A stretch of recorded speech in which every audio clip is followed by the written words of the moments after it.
हरिओम। आज आप ईशावास्योपनिषद का अध्ययन करेंगे। ओम श्री परमात्मने नमः।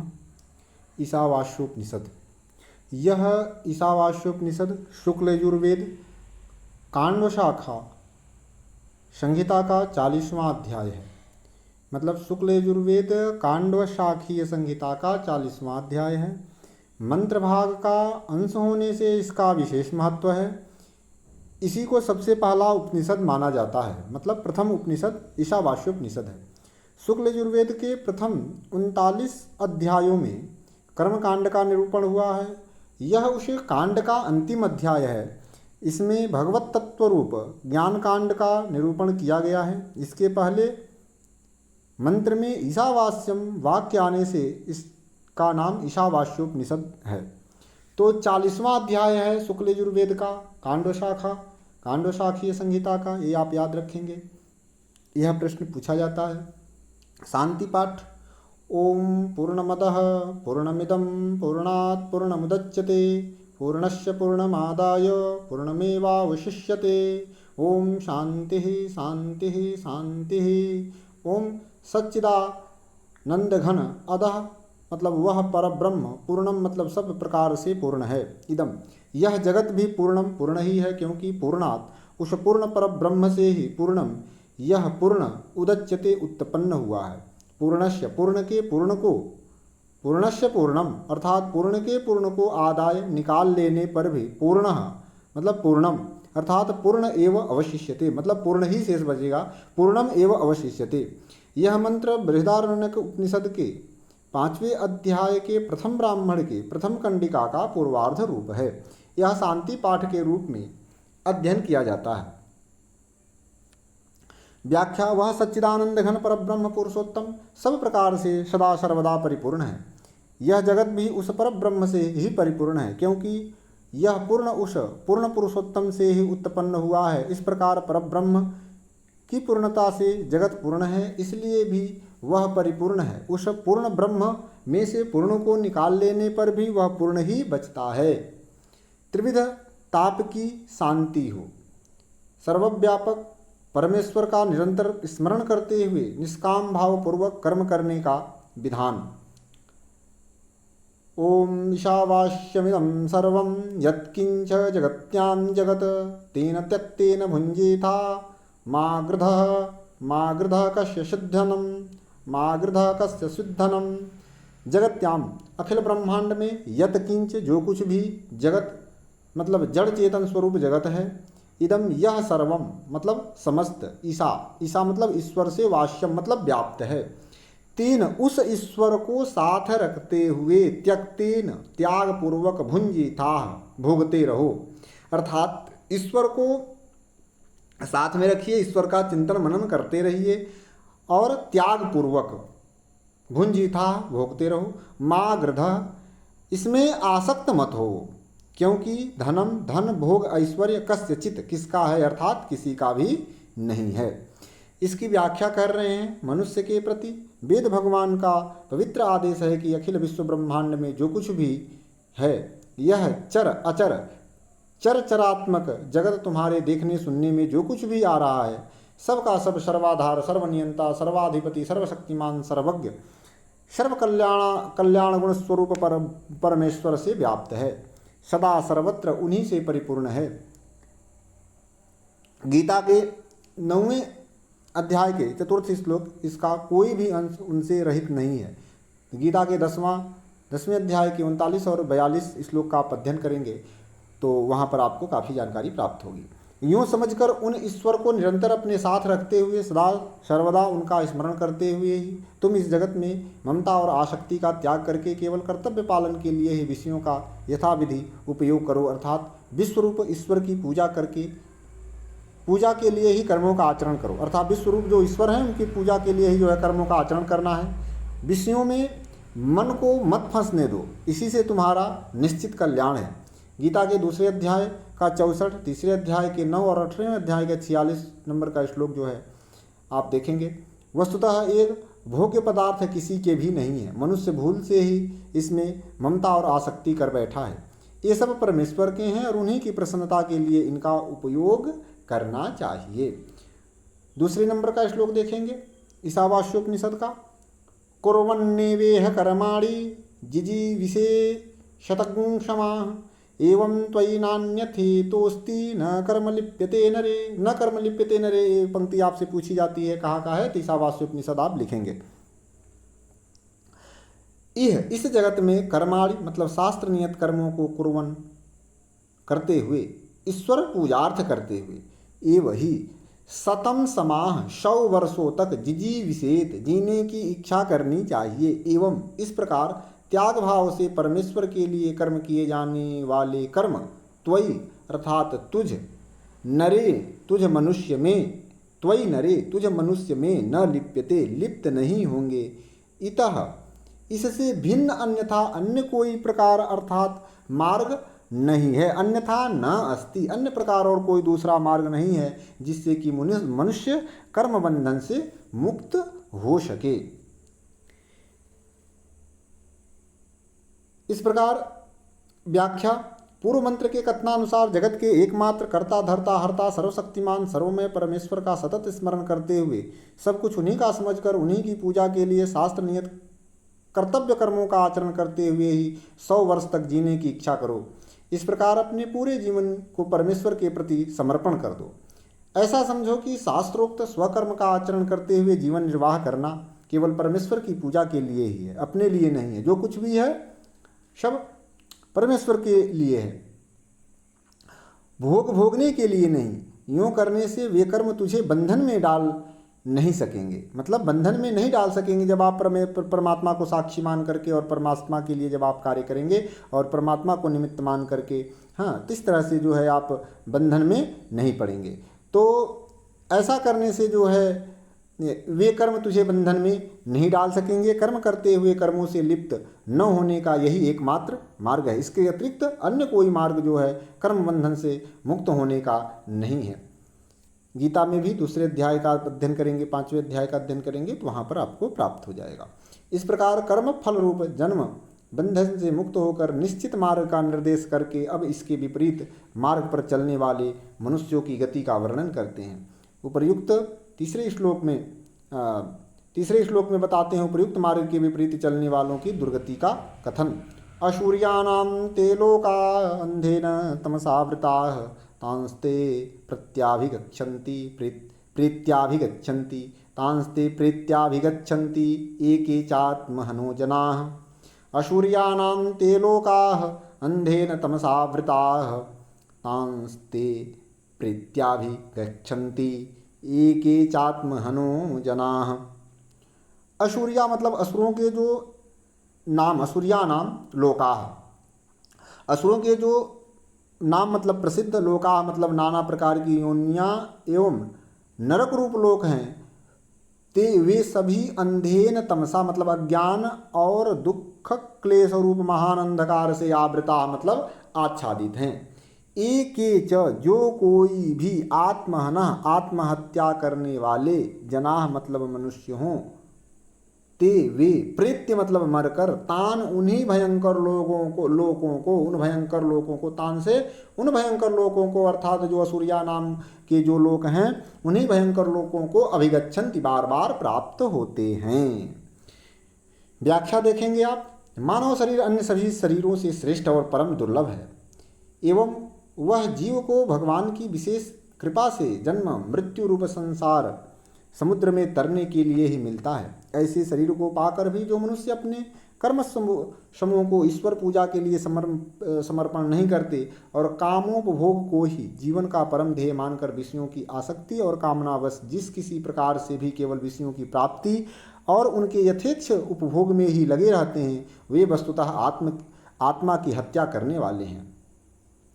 क्योंकि इस प्रकार अपना पतन करने वाले वे लोग अपने जीवन को केवल व्यर्थ ही नहीं खो रहे हैं, वरम अपने को और भी अधिक कर्म बंधन में जकड़ रहे हैं। इन काम भोग पारायण लोगों को चाहे वे कोई भी क्यों न हो, उन्हें चाहे संसार में कितने ही विशाल नाम यश वैभव या अधिकार प्राप्त हो, मरने के बाद कर्मों के फलस्वरूप बार बार उन कुकर सूकर कीट पतंग आदि विभिन्न शोक संताप पूर्ण आसुरी योनियों में और भयानक नरकों में भटकना पड़ता है। गीता आप अध्ययन करेंगे तो वहाँ पर 16वें अध्याय में 16, 19 और 20 श्लोक में आप उसका अध्ययन करेंगे, जो कि ऐसे आसुरी स्वभाव वाले दुष्टों के लिए निश्चित किए हुए हैं और महान अज्ञान रूप अंधकार से आच्छादित हैं। इसीलिए श्री भगवान ने गीता में कहा है, मनुष्य को अपने द्वारा अपना उद्धार करना चाहिए, अपना पतन नहीं करना चाहिए। 6ठे अध्याय में आप उसका अध्ययन करेंगे।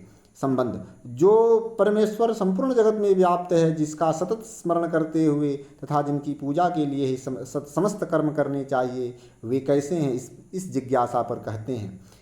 4 और 5 नंबर का श्लोक आप देखेंगे। उपास्य देव परब्रह्म परमेश्वर के स्वरूप का प्रतिपादन।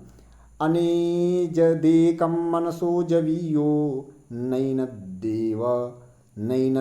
देवा आपनुवन् पूर्वमर्षत् तद्धावतो अन्यान्नत्तेति तिष्ठत् तस्मिन्नपो मातरिस्वा दधाति। कहे तत्वे परमेश्वर अनेजद एकम, कहे थे ना, अनेजद एकम मनसो जवीयो तत् अनेजद मतलब अचल, तत् मतलब वे परमेश्वर, एकम मतलब एक, मनसः मतलब मन से, जवीय मतलब अधिक तीव्र, जवीय जवेन वेगेन, तो जवीय अधिक तीव्र गति से युक्त हैं। पूर्वम सबके आदि अरसत ज्ञान स्वरूप या सबके जानने वाले हैं। एनत इन परमेश्वर को देवाह इंद्रादि देवता भी न आपनुवन नहीं पा सके, न जान सके। तत् वे परब्रह्म पुरुषोत्तम अन्यान धावतः दौड़ने वालों को तिष्ठत स्वयं स्थित रहते हुए ही अत्येति अतिक्रमण कर जाते हैं। तस्मिन उनके होने पर ही उन्हीं की सत्ता शक्ति से मातरिस्वा वायु आदि देवता अपह जल वर्षा आदि क्रिया दधाति मतलब संपादन करने में समर्थ होते हैं।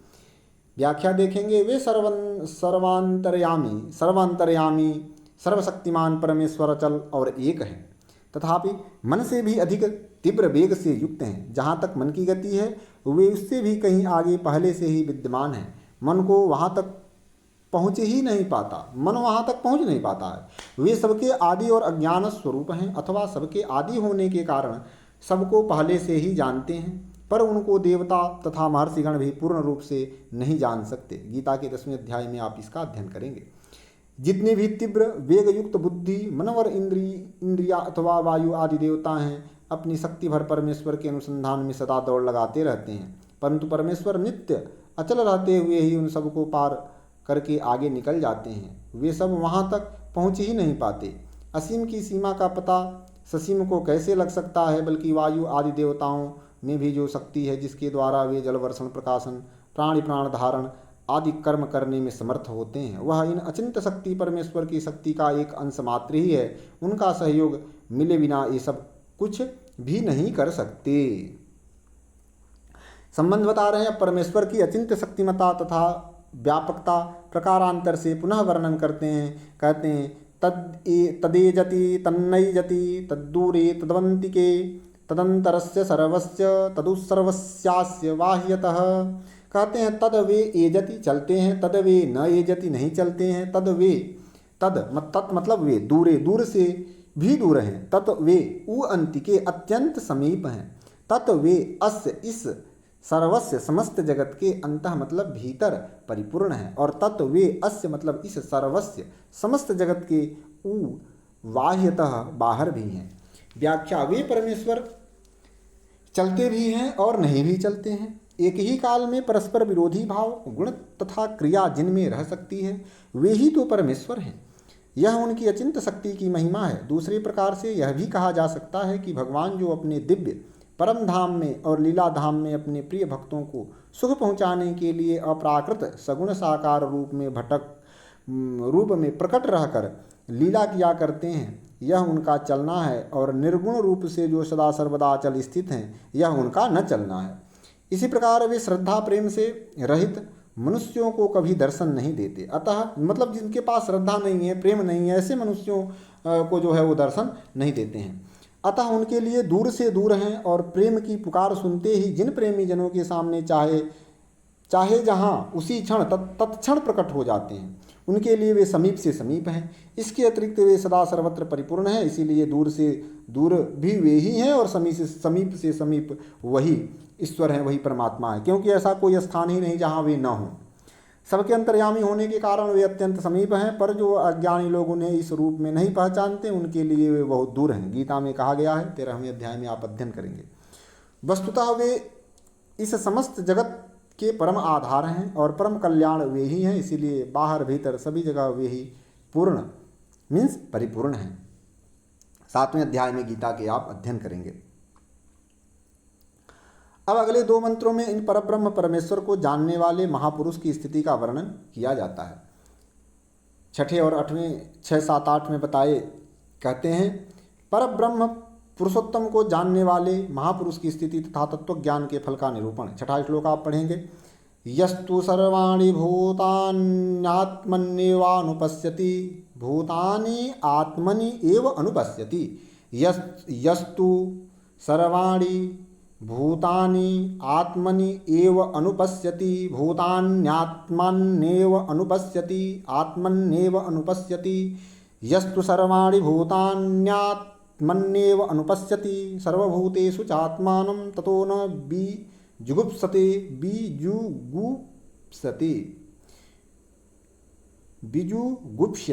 न बीजुगुप्सते, सर्वभूतेषु चात्मानं ततो न बीजुगुप्स्यते। कहते हैं तू परंतु यह मतलब जो मनुष्य सर्वाणि संपूर्ण भूतानि प्राणियों को आत्मनि परमात्मा में एव ही अनुपश्यति निरंतर देखता है, च और सर्वभूतेषु संपूर्ण प्राणियों में आत्मान मतलब परमात्मा को देखता है, तथा उसके पश्चात वह कभी भी न बीजुगुप्सते अर्थात किसी से घृणा नहीं करता। व्याख्या इस प्रकार, जो मनुष्य प्राणी मात्र को सर्वाधार परब्रह्म पुरुषोत्तम परमात्मा में देखता है और सर्व अंतर्यामी परम प्रभु परमात्मा को प्राणी मात्र में देखता है, वह कैसे किसी से घृणा या द्वेष कर सकता है। वह तो सदा सर्वदा अपने परम प्रभु के ही दर्शन करता हुआ मन ही मन सबको प्रणाम करता रहता है तथा सबकी सब प्रकार से सेवा करना, उन्हें सुख पहुंचाना चाहता है। 7वें नंबर का श्लोक देखेंगे। यस्मिन् सर्वाणि भूतानि भूतान्यात्मैवात्मैव अभूद्विजानतः। यस्मिन् सर्वाणि भूतानि आत्म एव अभूत विजानतः, आत्म एव अभूत विजानतः। यस्मिन् सर्वाणि भूतान्यात्मैव अभूत विजानतः, तत्र को मोहः कः शोकः एकत्वम् अनुपश्यतः। यस्मिन् जिस स्थिति में विजानतः परब्रह्म परमेश्वर को भली बात जानने वाले महापुरुषों के अनुभव में सर्वाणि भूतानि संपूर्ण प्राणी आत्मा एकमात्र परमात्मा स्वरूप ये वही अभूत हो चुकते हैं, तत्र उस अवस्था में एकत्व मीन्स एकता का एकमात्र परमेश्वर का अनुपश्यतः निरंतर साक्षात करने वाले पुरुष के लिए कह मतलब कौन सा मोह रह जाता है, अर्थात कोई मोह नहीं रह जाता। कौन सा शोक रह जाता है, अर्थात कोई शोक नहीं रह जाता। वह शोक मोह से सर्वदा रहित आनंद परिपूर्ण हो जाता है। व्याख्या देखेंगे। इस प्रकार जब मनुष्य परमात्मा को भली भांति पहचान लेता है, जब उसकी सर्वत्र भगवत दृष्टि हो जाती है, जब वह प्राणी मात्र में एकमात्र तत्व श्री परमात्मा को ही देखता है, तब उसे सदा सर्वत्र परमात्मा के दर्शन होते रहते हैं। उस समय उसके अंतःकरण में शोक मोह आदि विकार कैसे रह सकते हैं। वह तो इतना आनंद मग्न हो जाता है कि शोक मोह आदि विकारों की छाया भी कहीं उसके चित्त प्रदेश में नहीं रह जाती। लोगों के देखने में वह सब कुछ करता हुआ भी वस्तुतः अपने प्रभु में ही क्रीड़ा करता है। उसके लिए प्रभु और प्रभु के लीला के अतिरिक्त अन्य कुछ रह ही नहीं जाता। अब इस प्रकार परम प्रभु परमेश्वर को तत्व से जानने तथा सर्वत्र देखने का फल बतलाते हैं। सपर्यगाच्छुक्रम कायम वर्ण मश्नाविर शुद्धम अपाप विद्धम कबीर मनीषी परिभूह स्वयं भूह याथा तथ्यतो अर्थान व्यद धाक्षाश्वतिभ्यः क्षमाभ्यः। कहते हैं सह वह महापुरुष शुक्रम उन परम तेजोमय अकायम सूक्ष्म शरीर से रहित अव्रणम मतलब छिद्र रहित या छत रहित, अश्नाविरम शिराओं से रहित, स्थूल पांच भौतिक शरीरों से रहित, शुद्धम अप्राकृत दिव्य सच्चिदानंद स्वरूप, अपाप विद्धम शुभाशुभ कर्म संपर्क शून्य परमेश्वर को पर्यगात प्राप्त हो जाता है, जो कभी मतलब सर्वद्रष्टा मनीषी सर्वज्ञ और ज्ञान स्वरूप, परिभू मतलब सर्वोपरि विद्यमान एवं सर्वनियंता, स्वयंभू स्वेच्छा से प्रकट होने वाले हैं, और शाश्वतीभ्य अनादि, समाभ्य मतलब काल से, याथा तथ्यतः सब प्राणियों के कर्मानुसार यथा योग्य अर्थान मतलब संपूर्ण पदार्थों की व्यदधात रचना करते आए हैं। व्याख्याक बता रहे हैं कि उपर्युक्त वर्णन के अनुसार परमेश्वर को सर्वत्र जानने देखने वाला महापुरुष उस परब्रह्म पुरुषोत्तम सर्वेश्वर को प्राप्त होता है, जो शुभाशुभ कर्म जनित प्राकृत सूक्ष्म देह तथा पांच भौतिक अस्थि शिरा मांसादि मय षड्विकार युक्त स्थूल देह से रहित छिद्र रहित दिव्य शुद्ध सच्चिदानंद घन है, एवं जो क्रांतदर्शी सर्वद्रष्टा है, सबको ज्ञाता, सबको अपने नियंत्रण में रखने वाले सर्वाधिपति है, और कर्म परवश नहीं वरम स्वेच्छा से प्रकट होने वाले हैं, तथा जो सनातन काल से सब प्राणियों के लिए उनके कर्मानुसार समस्त पदार्थों की यथा योग्य रचना और विभाग व्यवस्था करते आए हैं। अब अगले 3 मंत्रों में विद्या और अविद्या का तत्व समझाया गया है। इस प्रकरण में परब्रह्म परमेश्वर की प्राप्ति के साधन ज्ञान को विद्या के नाम से कहा गया है, और स्वर्गादि लोकों की प्राप्ति अथवा इस लोक के विविध भोग ऐश्वर्य की प्राप्ति के साधन कर्म को अविद्या के नाम से। तो इन ज्ञान और कर्म दोनों तत्व को भली बात समझकर उसका अनुष्ठान करने वाला मनुष्य ही इन दोनों साधनों के द्वारा सर्वोत्तम तथा वास्तविक फल प्राप्त कर सकता है, अन्यथा नहीं। इस रहस्य को समझाने के लिए पहले उन दोनों यथार्थ स्वरूप को समझकर अनुष्ठान करने वालों की दुर्गति का वर्णन करते हैं। कहते हैं विद्या और अविद्या की उपासना के तत्व का निरूपण। अंधम तमः प्रविशन्ति ये अविद्याम उपासते, अंधम तमः प्रविशन्ति ये विद्याम उपासते, ततो भूय इव ते तमो य उ विद्या रताः। ये मतलब जो मनुष्य अविद्या मतलब अविद्या की उपासते मतलब उपासना करते हैं, अंधम मतलब अज्ञान स्वरूप, तमः घोर अंधकार में प्रविशन्ति प्रवेश करते हैं, और ये जो मनुष्य विद्यायाम विद्या में रत हैं अर्थात ज्ञान के मिथ्या अभिमान में मत हैं, ते मतलब वे, ततः मतलब उससे, उ भी, भूयः इव मानो अधिकतर, तमः मतलब अंधकार में प्रवेश करते हैं।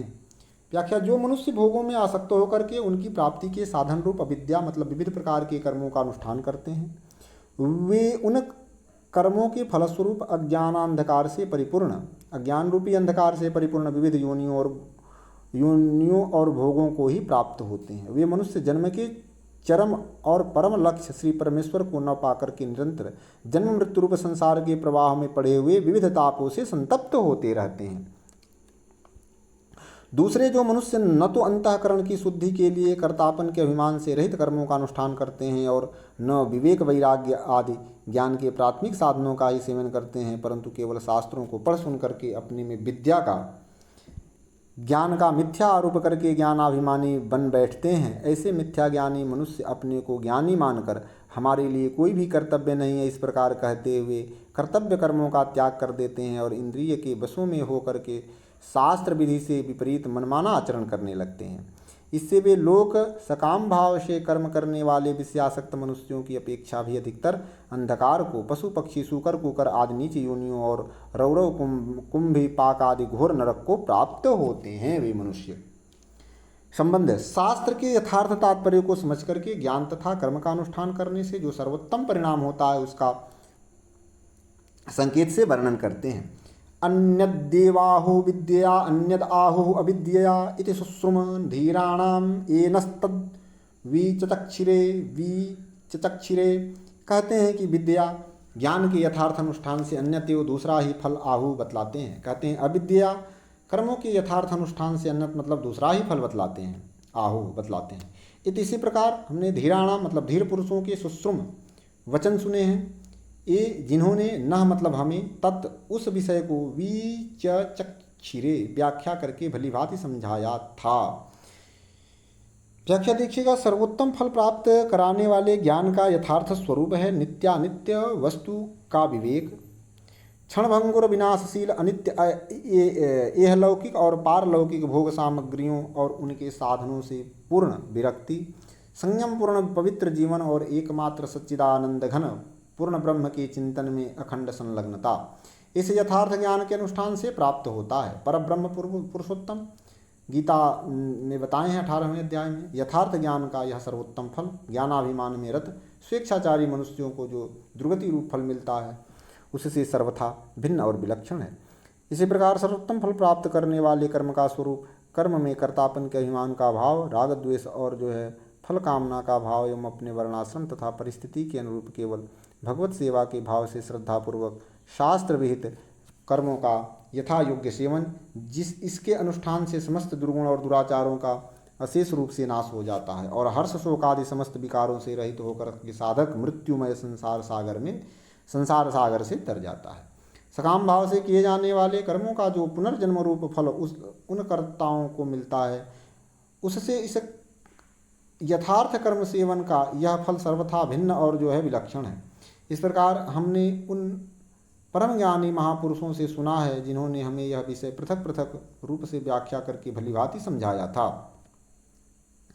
संबंध बता रहे हैं। यह उपयुक्त प्रकार से ज्ञान और कर्म दोनों तत्वों को एक साथ भलीभांति समझाने का इस फल स्पष्ट शब्दों में बतलाते हैं। कहते हैं विद्यां चा अविद्यां च यस्तद्भेदो भयक्षः अविद्या मृत्युम तीर्त्वा विद्यामृतमश्नुते। ये वाली पंक्ति परीक्षा में पूछी जाती है। विद्यामृतमश्नुते, अविद्या मृत्युम तीर्त्वा और विद्यामृतमश्नुते, ये इंपॉर्टेंट लाइन है। यह मतलब जो मनुष्य तत् मतलब उभयम, उन दोनों अर्थात विद्याम ज्ञान के तत्व को च और अविद्याम कर्म के तत्व को च भी साथ साथ वेद यथार्थ जान लेता है। अविद्या वह कर्मों के अनुष्ठान से मृत्यु मतलब मृत्यु को, तीर्थवा मतलब पार करके, विद्या मतलब ज्ञान के अनुष्ठान से अमृतम मतलब अमृत को अश्नुते भोगता है, अर्थात अविनाशी आनंदमय परब्रह्म पुरुषोत्तम को प्रत्यक्ष प्राप्त कर लेता है। व्याख्या देखिएगा। कर्म और अकर्म का वास्तविक रहस्य समझने में बड़े बड़े बुद्धिमान पुरुष भी भूल कर बैठते हैं। गीता के 4थे अध्याय में आप अध्ययन करेंगे। इसी कारण कर्म रहस्य से अनभिज्ञ ज्ञानाभिमानी मनुष्य कर्म को ब्रह्म ज्ञान में बाधक समझ लेते हैं और अपने वर्ण आश्रमोचित अवश्य कर्तव्य कर्मों का त्याग कर देते हैं, परंतु इस प्रकार के त्याग से उन्हें त्याग का यथार्थ फल कर्म बंधन से छुटकारा नहीं मिलता।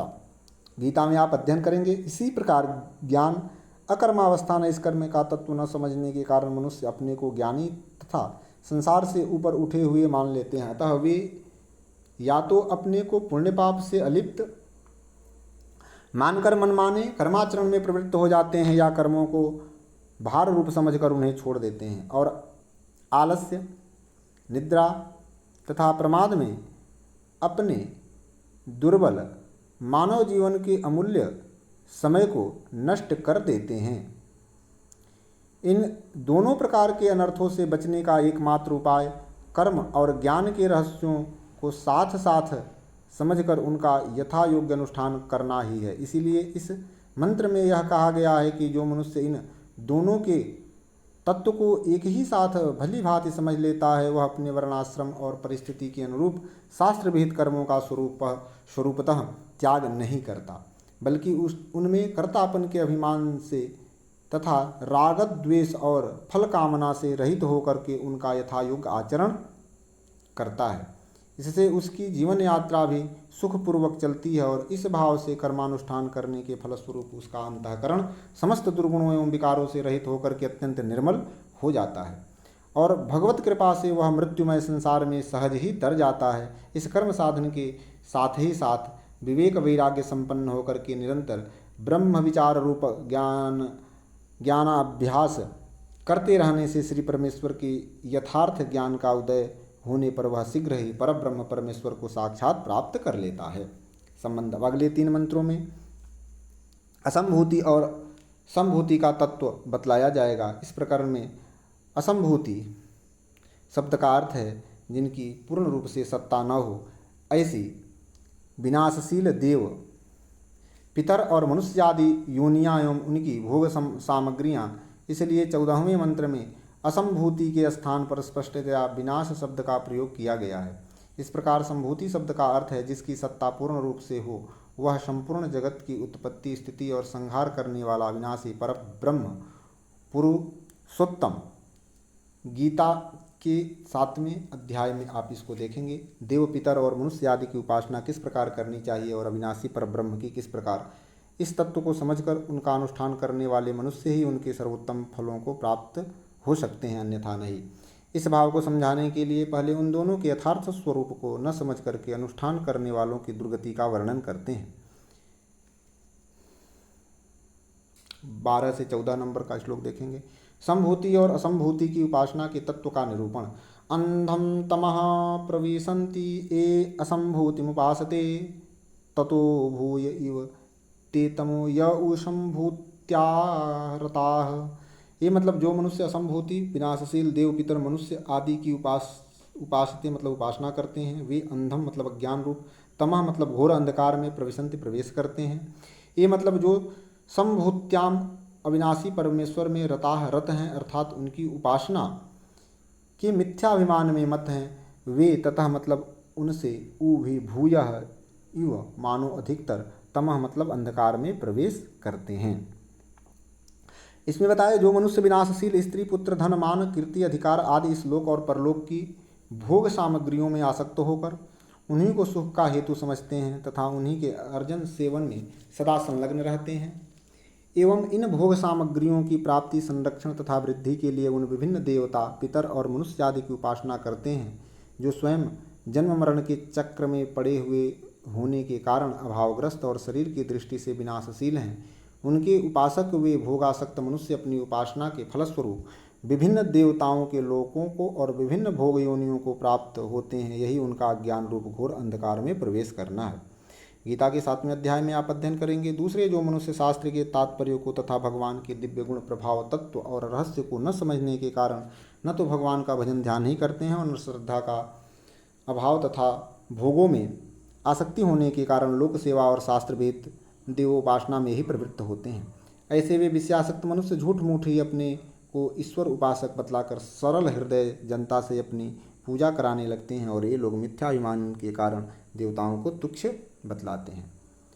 और शास्त्रानुसार अवश्य कर्तव्य देव पूजा तथा गुरुजनों का सम्मान सत्कार करना भी छोड़ देते हैं। इतना ही नहीं, दूसरों को भी अपने वागजाल में फंसाकर उनके मनों में भी देवोपासना आदि के प्रति अश्रद्धा उत्पन्न कर देते हैं। ये लोग अपने को ही ईश्वर के समकक्ष मानते मनवाते हुए मनमाने दुराचरण में प्रवृत्त हो जाते हैं। ऐसे दंभी मनुष्यों को अपने दुष्कर्मों का कुफल भोगने के लिए बाध्य होकर कुकर, सूकर आदि नीच योनियों में और रौरव, कुंभा, पाक आदि नरकों में जाकर भीषण यंत्रणाएं भोगनी पड़ती हैं। यही उनका विनाशशील देवताओं की उपासना करने वालों की अपेक्षा भी अधिकतर घोर अंधकार में प्रवेश करना है। गीता के 16वें अध्याय में आप अध्ययन करेंगे।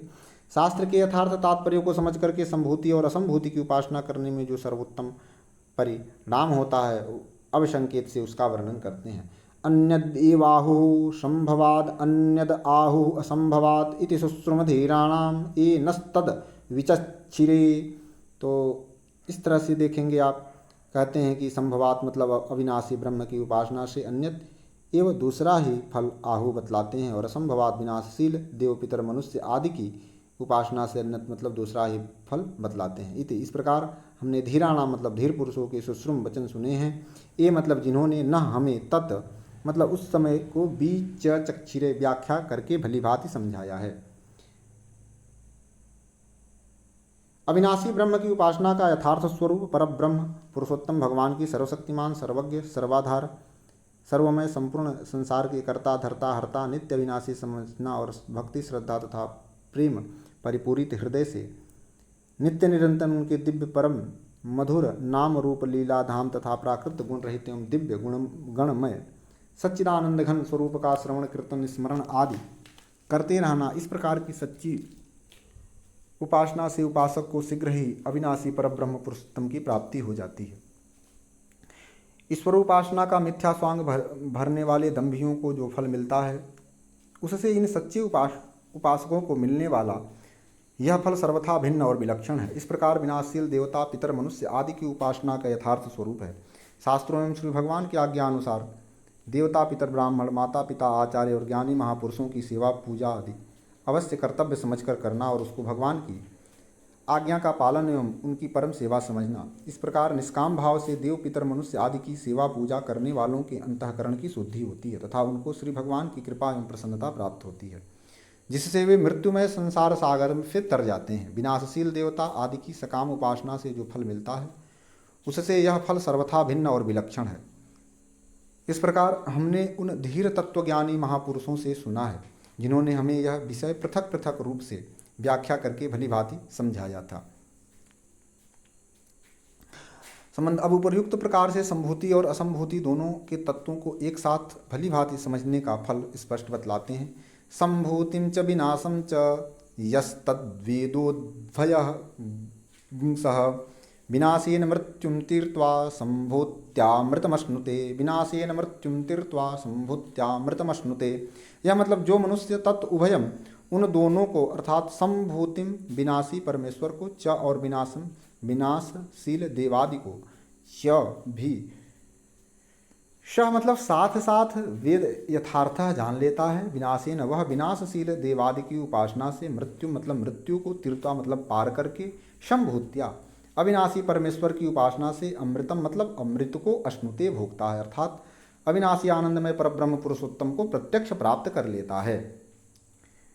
जो मनुष्य यह समझ लेता है कि परब्रह्म पुरुषोत्तम नित्य अविनाशी सर्वव्यापी सर्वशक्तिमान सर्वाधार सर्वाधिपति सर्वात्मा और सर्वश्रेष्ठ है, वे परमेश्वर नित्य निर्गुण प्राकृत गुणों से सर्वथा रहित और नित्य सगुण स्वरूप भूत दिव्य कल्याण गुणगण विभूषित है। और इसी के साथ जो यह भी समझ लेता है कि देवता, पितर, मनुष्य आदि जितनी भी योनियां तथा भोग सामग्रियां हैं सभी विनाशशील क्षणभंगुर और जन्म मृत्युशील होने के कारण महान दुख के कारण है, तथापि इनमें जो सत्ता, स्फूर्ति तथा शक्ति है वह सभी भगवान की है और भगवान के जगत चक्र के सुचारू रूप से चलते रहने के कारण भगवत प्रीत्यर्थ ही इनकी यथा योग्य सेवा पूजा आदि करने की शास्त्रों ने आज्ञा दी है और शास्त्र भगवान की ही वाणी है। वह मनुष्य इहलौकिक और पारलौकिक देव, पितर आदि लोगों के भोगों में आसक्त न होकर के कामना, ममता आदि हृदय से निकालकर इन सब की यथा योग्य शास्त्र विहित सेवा पूजा आदि करता है। इससे उसकी जीवन यात्रा सुखपूर्वक चलती है और उसके आभ्यंतरिक विकारों का नाश होकर के अंतःकरण शुद्ध हो जाता है एवं भगवत कृपा से वह सहज ही मृत्युमय संसार सागर से तर जाता है। विनाशशील देवता आदि की निष्काम उपासना के साथ ही साथ अविनाशी परात्पर प्रभु की उपासना से वह शीघ्र ही अमृत रूप परमेश्वर को प्रत्यक्ष प्राप्त कर लेता है। संबंध श्री परमेश्वर की उपासना करने वालों को परमेश्वर की प्राप्ति होती है, यह कहा गया है। अतः भगवान के भक्त को अंतकाल में परमेश्वर से उनकी प्राप्ति के लिए किस प्रकार प्रार्थना करनी चाहिए, इस जिज्ञासा पर कहते हैं। भक्त के लिए अंतकाल में परमेश्वर की प्रार्थना। हिरण्यमयेन पात्रेण सत्यस्यापिहितं मुखम तत्त्वं पोषन्नपावृणु सत्यधर्माय दृष्टये। बहुत इंपॉर्टेंट पंक्ति है यह परीक्षा के दृष्टिकोण से। हिरण्यमयेन पात्रेण सत्यस्यापिहितं मुखम तत्त्वं पोषन्नपावृणु सत्यधर्माय दृष्टये। कहते हैं पूषण, हे सबका भरण पोषण करने वाले परमेश्वर, सत्यस्य मतलब सत्य स्वरूप आप सर्वेश्वर का, मुखम मतलब श्रीमुख, हिरण्यमय मतलब ज्योतिर्मय सूर्य मंडल रूप, पात्रेण पात्र से, अपिहितम मतलब ढका हुआ है, सत्य धर्माय आपकी भक्ति रूप सत्य धर्म का अनुष्ठान करने वाले तुझको, दुष्टय मतलब अपने दर्शन कराने के लिए, मतलब दृष्टय, दृष्ट मतलब देखना, दर्शन, तो दृष्टय अपने दर्शन कराने के लिए, तत् मतलब उस आवरणों को, त्वम मतलब आप, अपावृणु हटा लीजिए। व्याख्या करते हैं, भक्त इस प्रकार प्रार्थना करेगी, हे भगवान आप अखिल ब्रह्मांड के पोषक हैं, आपसे ही आपको पुष्टि प्राप्त होती है, आप ही भक्ति के सत्य धर्म है और मैं उससे लगा हूँ, अतएव मेरी पुष्टि, मेरे मनोरथ की पूर्ति तो आप अवश्य ही करेंगे। आपका दिव्य मुख, दिव्य जो श्रीमुख है, सच्चिदानंद स्वरूप प्रकाश में सूर्यमंडल की चमचमाती हुई ज्योतिर्मयी यमनिका से आवृत्त है। मैं आपका निरावरण मतलब मैं आपका निरावरण प्रत्यक्ष दर्शन करना चाहता हूँ, अर्थात उस पर कोई आवरण न रहे। अतएव आपके पास पहुँच करके आपका निरावरण दर्शन करने में बाधा देने वाले जितने भी जो भी आवरण प्रतिबंधक हो, उन सबको मेरे लिए आप हटा लीजिए। आप सच्चिदानंद स्वरूप को प्रत्यक्ष प्रकट कीजिए। पूषण्ये करसेयं सूर्यप्राजापत्यव्यूह रश्मिन् समूह तेजो यत्ते रूपं कल्याणतमं तत्ते पश्यामि यो असौ पुरुषः सो अहम अस्मि। हाँ, यो अशावसौ पुरुषः सो अहम अस्मि।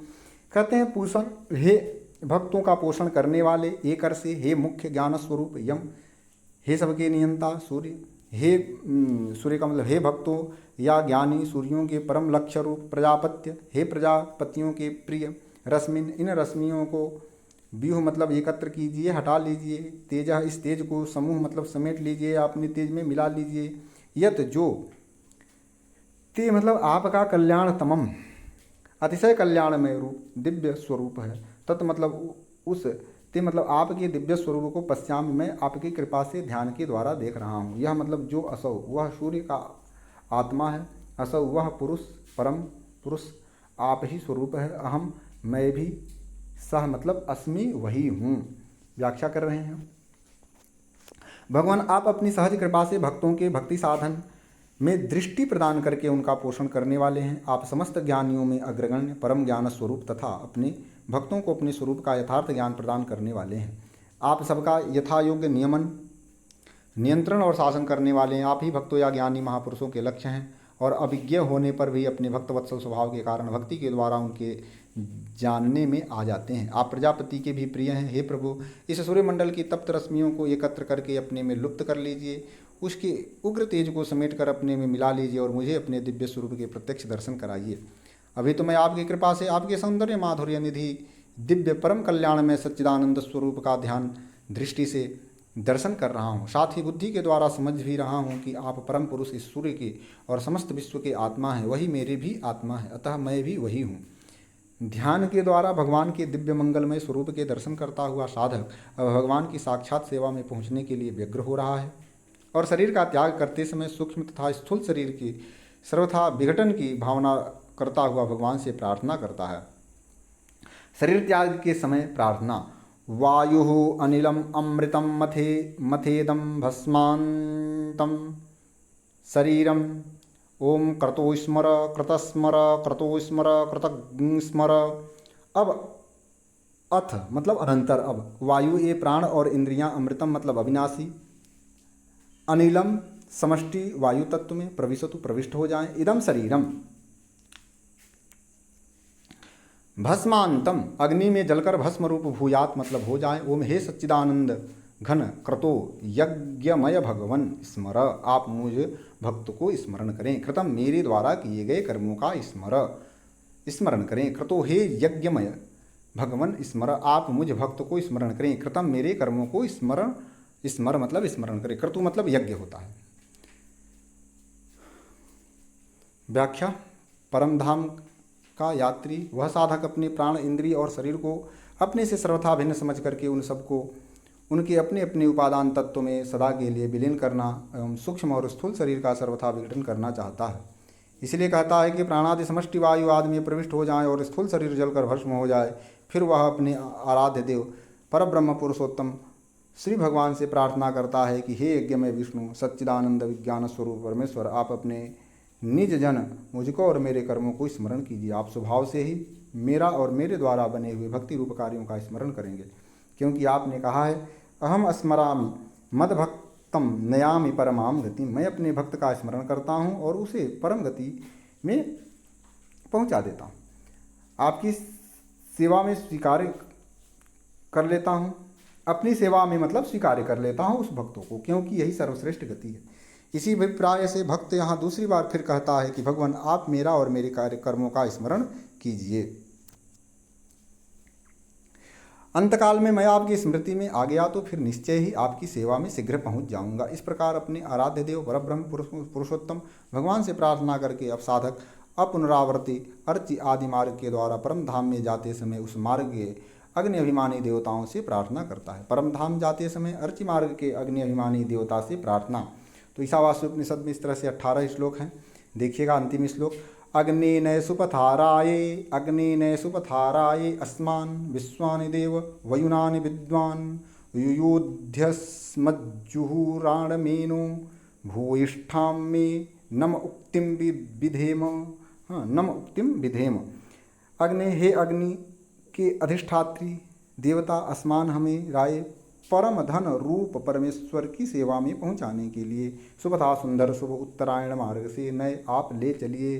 देव, हे देव, आप हमारे विश्वान संपूर्ण वयुनानि कर्मों को विद्वान जानने वाले हैं। अतः अस्मत् मतलब हमारे, जुहुराणम इस मार्ग के प्रतिबंधक, एनह मतलब जो पाप हों उन सबको, युयोधि आप दूर कर दीजिए।